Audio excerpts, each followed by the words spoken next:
Hello, and welcome to my spoiler-free review of Monster Musume. My name is Master, and I've seen over 100 anime, and written my fair share of stories too. So I feel I have what it takes to review something properly, and help people come to a decision of whether or not they're going to watch it. So without further ado, let us begin. Monster Musume is a harem ecchi comedy, animated by Lurch. For reference of their work, they also animated Assassination Classroom, and I assume most of you know what that is. It spans 12 episodes and 4 OVAs. The story consists of the main character under certain circumstances, living with multiple monster girls. Now, just having monster girls isn't what sets this apart from most harem ecchi anime. Its characters that set apart. All of them are as different in personality as in design, each of them bringing something unique-ish to the table. The way the author handles the fact they're all monsters helps it a lot. He uses it to the benefit of the story a lot of the time, and it's used very, very well, actually.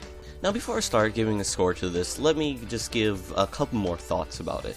This series is riddled with cliches, but that's not necessarily a bad thing. It's almost a satire of other harems in how it does its cliches, actually. Also, for anyone wondering about the Spider Girl, she will have her own segment at the end of the video. So let's actually get into the grading aspect of this video now. Now, the way I review things is I give them 10 slots, and in these 10 slots, I grade each one from 1 to 10. Most shows will have the same slots for the most part, but some of them will differentiate from show to show. I wouldn't give a horror show a comedy meter, but I might give a comedy meter. Now, the way I do characters is I start with the supporting cast, then I go to the main cast, then I go to the main character. They are all viewed differently by me. Now, starting with the supporting cast. The supporting cast of Monster Musume is one of the best supporting casts I've seen in a one-season-long show in quite a while. They are all entertaining to watch, and they all serve a purpose in the world that is presented. They all have their own purposes. Now, on to the main cast. The main cast is very, very diverse. It's so diverse to the point where you might like some of the characters a lot, but not some of the other characters. But now, the way the author has done this, it seems like he's gone to a pie chart with all different personality archetypes, and gone to the ends of each of the slices of the pie.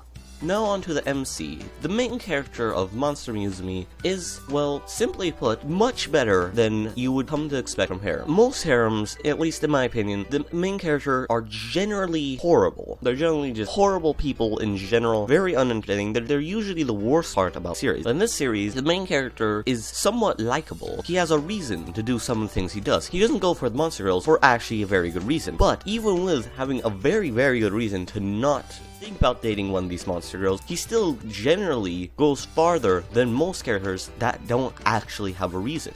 When the main character has an accident, or something happens that isn't his fault at all, the other characters don't beat him up. I mean, it's like, it's breaking my anime logic, it's breaking what I know about anime. It doesn't make sense, it's so foreign. How do you, I know it's not his, I know it's not his fault at all, but like, Aren't you gonna beat him up for something that wasn't his fault?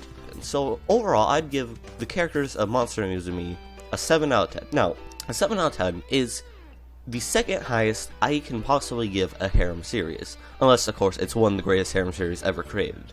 A 9 and 10 slots are more reserved for the seinen series, or that one really, really good shonen series. A harem would generally, the best a harem will ever get, and the best I've ever seen a harem get from me, is an 8, so getting a 7 is really good. Now, how I rank this is 5 is average, 6 is above average, or good, and 7 is very good. Let's move on to something that might not be as strong as the characters, the plot. Now, the plot of Monster Musume is almost non-existent, because of the fact it's episodic. The episodic plots, in between things, go from good to passable to, they're never bad plots. It's just, there's not really a plot, and when the plot is there, it's not the focal. The plot, overall, I would give a 4 out of 10, for when it is there, it's very good, but when it's not there, it's really not there. most series have one or two weak points of it, and this is Monster Musume's weak point. Now, moving on to the next one, which is vanity. The vanity is the sound and the visuals of a series. It is what you see and what you hear. Monster Musume has very, very good art, and at times, very good animation. What I mean by that is it's very solid all the way through, and then towards the end, they actually crank up the budget a little bit. They have they go out with a bang, so to speak. For the sound, I would also give it pretty high marks. So overall, I'd give the vanity aspect a 7 out of 10. Moving on to the comedy aspect of Monster Musume, the comedy is, in my opinion, is its strongest point. There's very, very laugh out loud moments in this series, and I mean laugh out loud, like hilarious things happen in it.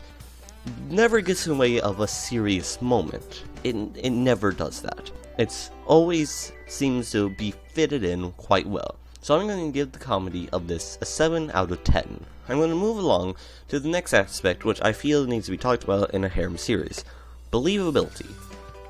I'm just going to get this out of the way fast. It's a 4 out of 10. It's below average in believability. The characters fall for the main character very quickly. It does push those boundaries of what considered reality and what isn't. Now, saying that, I'm going to move on to one of the stronger suits, uniqueness. Uniqueness, I give it an 8 out of 10. Again, a show about monsters being integrated into modern society. Pretty unique. Okay, moving on from the 8 out of 10 uniqueness, which is its highest stat yet, but not necessarily its strongest suit. Moving on to the writing. The writing of Monster Musume, I'd say above average. It is very good and very strong in certain aspects, and I'm going to give this a 6 out of 10. Moving on to action / slapstick. Most of the action is actually slapstick, but there is still action in the series. The action in the series is actually really well done and is a great pace breaker. It breaks up the pace and gives you something very entertaining to watch, and is actually really well done. So I'm going to give action / slapstick a 7 out of 10. This is actually one of the genres I should talk about it. It's ecchi. Now, ecchi is very well done. If you are not a fan of ecchi, if ecchi isn't off-putting to you, then you'll be fine watching this series. You'll be absolutely fine. Ecchi does not take away from the series at all. It's never there in a serious mode. It's never there in a serious mode. Now, if you can't stand ecchi, this will not be the series for you. This is like 50% ecchi. I'm going to give ecchi an 8 out of 10 because it's very well done, and it's actually pretty high quality as well. You can easily see it was a focal point. A lot of budget went into the physics, so to speak. So 8 out of 10, moving on to the final segment, my personal enjoyment of the series. If someone finds, after watching 4 or 5 of these reviews, that how I like the series is very similar, if he likes the series, maybe I'll like it as well. So my personal enjoyment of Monster Musume was a 7 out of 10. Quite enjoyed watching it. It was a good time to watch it. So overall, I would give Monster Musume 65 points, or in other words, 65% or a 6.5 out of 10. It's a decent amount above average. My final thoughts about this series. The Spider Girl. You might not know this, and you probably don't actually. I have a almost crippling fear of spiders. It's not arachnophobia. It might keep me up at night, basically. But the Spider Girl in this, actually, this could just be me. If you have actual arachnophobia, and this is not a crippling fear of spiders, but actual arachnophobia, you should probably avoid this. I'm going to point that out there. But if it's not arachnophobia, if it's anything below that, you can watch this series. I found myself focusing on the Spider-Girl's leg. When I say her legs, I mean her human legs, where they would be if she wasn't a spider. I focused on those, and for some reason made me feel better. Whenever the spider was on screen, just focused on the legs, and to other body parts possibly. No. But if you're worried about that, I have almost crippling fear of spiders, so if I can get past it, I think most people probably could. It's not that terrifying. Another thing I wanted to talk about is the manga is not censored. Okay, the manga is not censored.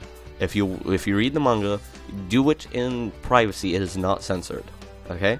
Now, watch it on Crunchyroll. There will be a link in the description to it. They don't have the 4 OVAs I was talking about. You're gonna have to, stream it elsewhere if you want to watch those. But if you don't want to watch it censored, I'd recommend, of course, buying the Blu-ray uncensored DVDs if they are ever released over here, which they might be. There's a 50-50 chance this will have a season 2 as well. This could be a huge deal breaker, whether or not it's a 1-season show or 2-season show. Actually, very unique. I will say it's a very unique show. It's very entertaining at times, and I would personally recommend it if you haven't been off-putted by some of the things in the show and some of the things about it. I hope I helped you decide whether or not you're going to watch Monster Musume. If I did, well, that's my job and that's what I'm here to do. I'm here to give you the pros and cons as factually as possible, giving my personal opinion on it as well, and helping people decide whether or not they want to watch it. I hope you all have found this review helpful in some way. If you did, I'm doing my job properly. So I will see you in the next time I see you. It could be a review, it could be something else. So I hope you all enjoyed watching this. I hope I helped you, and I will see you all later. Bye, everybody.